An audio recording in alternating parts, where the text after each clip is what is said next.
Hey Art Nerds, we are going to be talking about the element of line. Now when we talk about line, we are simply talking about the path made by a moving point.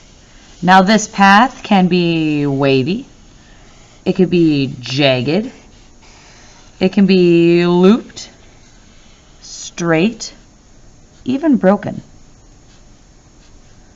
Now, these lines can do a couple things in art. They could define the edge of something.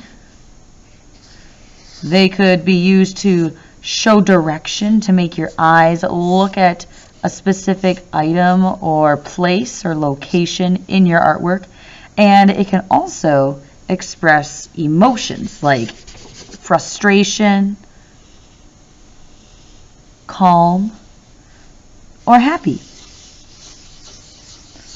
Now, when we use line in art, we can use them in all these different ways and all these different types, and they can vary in length, width, and direction. So line is everywhere in art, and knowing how to use it helps you manipulate it the best to make your artwork that much better.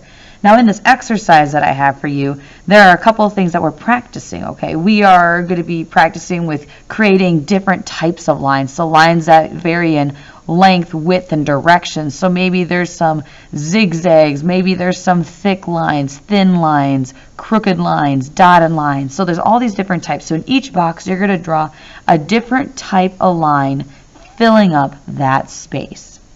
And then you are going to move on to using lines to create a form or an edge on something, and you are also going to be using it to show direction. So draw something, and it's basically going to be like the outlines right here, and that's how you form an edge. Now, showing direction, you are going to use lines to make us look either up, down, to the left, to the right, or maybe to the middle or a certain corner. You're trying to make us look a certain direction just using lines.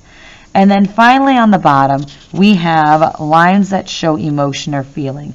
So what you want to do is you're going to be filling up this square with lines that express a specific emotion, and whatever emotion you're connecting those lines to, I want you to write the name of that emotion in that box underneath. And that's all you need to do on this exercise. If you need any help along the way, do not be afraid to let me know, and I'm willing to help.